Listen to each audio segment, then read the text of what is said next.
Tu sais, tout le monde porte une part de responsabilité dans la crise climatique. C'est normal que tout le monde fasse un effort pour la combattre, y compris sur le plan financier, bien sûr. Ce discours, vous l'avez sûrement déjà entendu 1000 fois. Et pas que dans la bouche des gens de droite d'ailleurs. C'est pourquoi, aujourd'hui, on va voir pourquoi c'est aux ultra-riches de payer pour la crise climatique. Le premier point est très simple. Les ultra-riches polluent beaucoup plus qu'une personne lambda. Au niveau mondial, le 1% le plus riche de la population est responsable de 16% des émissions de gaz à effet de serre. Ça vous semble abstrait? Pour vous donner une idée, c'est autant que 2/3 de la population mondiale, soit 5 milliards de personnes. Et les problèmes, ils ne s'arrêtent pas là, puisque la part des ultra-riches, elle augmente chaque année.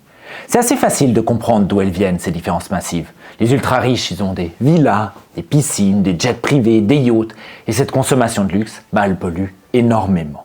Pour prendre un exemple concret, Ernesto Bertarelli, une des plus grandes fortunes de Suisse, émet environ 10 000 tonnes de CO2 par année. Pour émettre autant de CO2, une personne moyenne suisse aurait besoin de 1500 ans. Autrement dit, elle aurait dû commencer à vivre comme elle le fait aujourd'hui, au début du Moyen-Âge, et polluer non-stop jusqu'à aujourd'hui pour émettre autant de CO2 que lui en un an seulement. C'est un truc de fou, non? Non, mais attends, là tu prends un exemple extrême. Il y a des ultra-riches qui vivent de manière écologique.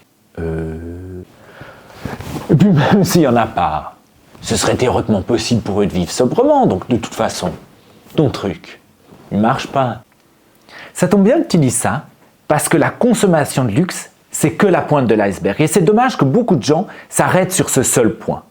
Si on prend les 10% les plus riches de la population, entre 75 et 80% de leurs émissions viennent de leurs investissements.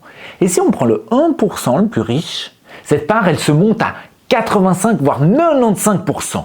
En gros, si avec leur consommation, les ultra-riches émettent des milliers de fois plus qu'une personne normale, et elles sont responsables de millions de fois plus d'émissions qu'une personne normale avec leurs investissements.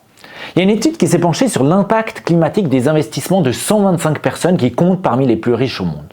Résultat, 393 millions de tonnes de CO2. Ça correspond à quoi, à votre avis? À l'impact climatique de l'ensemble de la population française. Vous vous rendez compte du truc?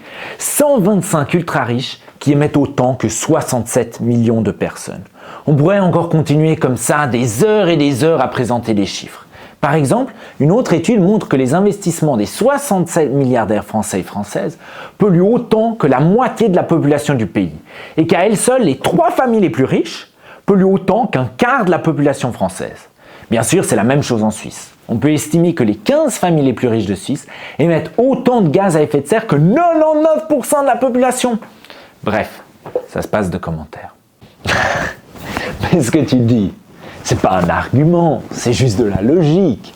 Forcément que si tu as plus d'argent investi, tes investissements vont proportionnellement polluer plus que si tu as moins d'argent.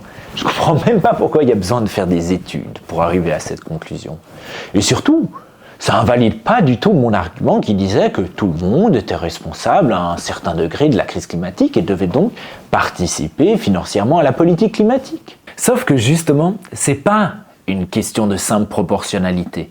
Les ultra-riches, ils polluent pas simplement des millions de fois plus qu'une personne normale parce qu'ils sont des millions de fois plus riches. Selon une étude, 14% de leurs investissements se font dans des entreprises polluantes. C'est 2 fois plus que la moyenne.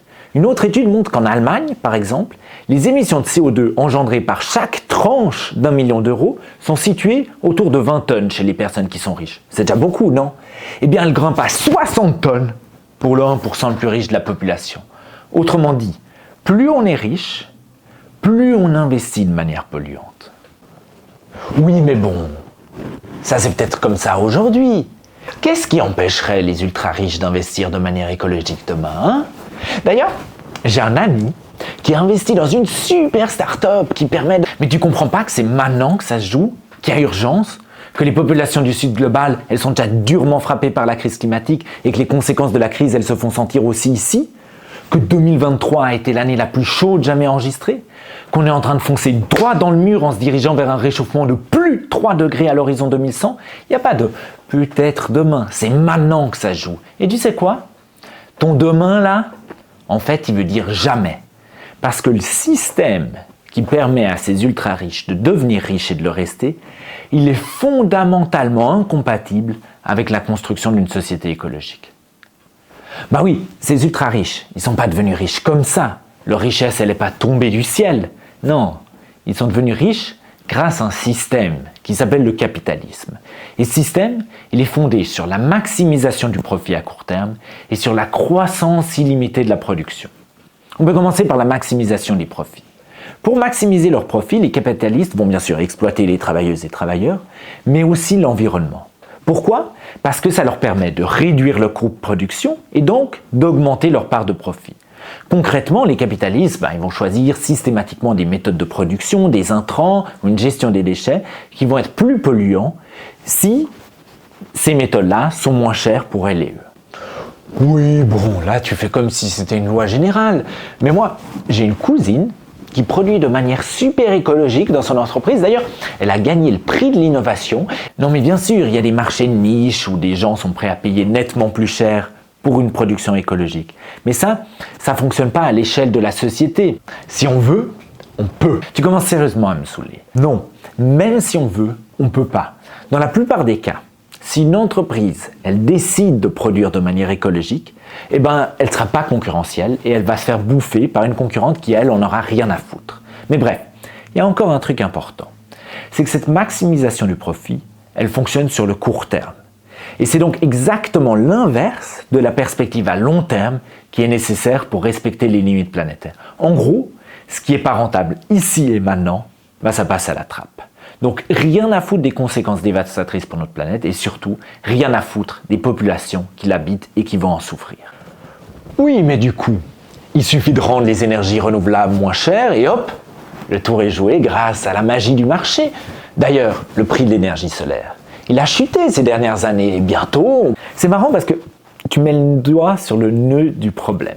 C'est justement parce que les énergies fossiles ont été moins chères pendant des décennies que les capitalistes ont misé dessus et donc causé la crise climatique. Et même si aujourd'hui certaines énergies renouvelables sont moins chères, les capitalistes n'ont aucun intérêt à arrêter d'utiliser des infrastructures d'extraction et de production des énergies fossiles dans lesquelles ils ont déjà investi. Au contraire, ils vont justement les utiliser au maximum pour pouvoir les amortir. Mais surtout, il n'y a pas seulement la question de la façon dont on produit, mais aussi de la quantité produite, vu que les ressources naturelles, elles ne sont pas illimitées. Une fois que les capitalistes auront fait un maximum de profit, ils vont en garder une partie qui leur permettra justement de vivre de façon luxueuse et donc ultra polluante, de placer leur argent dans des entreprises climaticides pour faire fructifier leur argent, mais ils vont aussi investir une autre partie dans leur entreprise pour la moderniser et l'agrandir et pour pouvoir produire de cette manière plus et moins cher. C'est ce qu'on appelle l'accumulation du capital.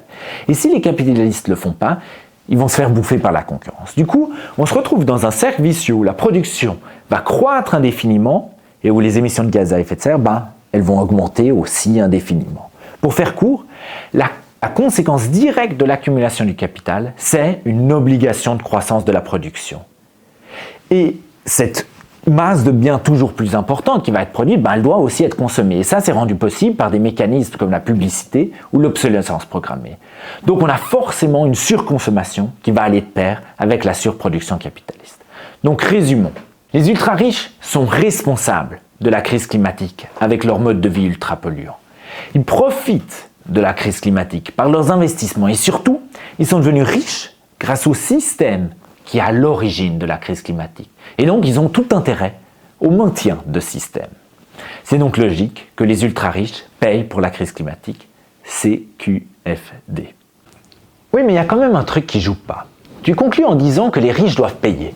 Mais en même temps, tu viens de dire que le problème, au fond, c'est le système économique lui-même. Bien vu, c'est exactement ça. Ce qu'il faut, c'est qu'au sein du capitalisme, les ultra-riches payent pour la politique climatique justement pour garantir une politique climatique socialement juste, mais ça ne suffira pas. Pour construire une société réellement écologique, il faudra renverser le capitalisme. Sur ce, je vous dis à la semaine prochaine.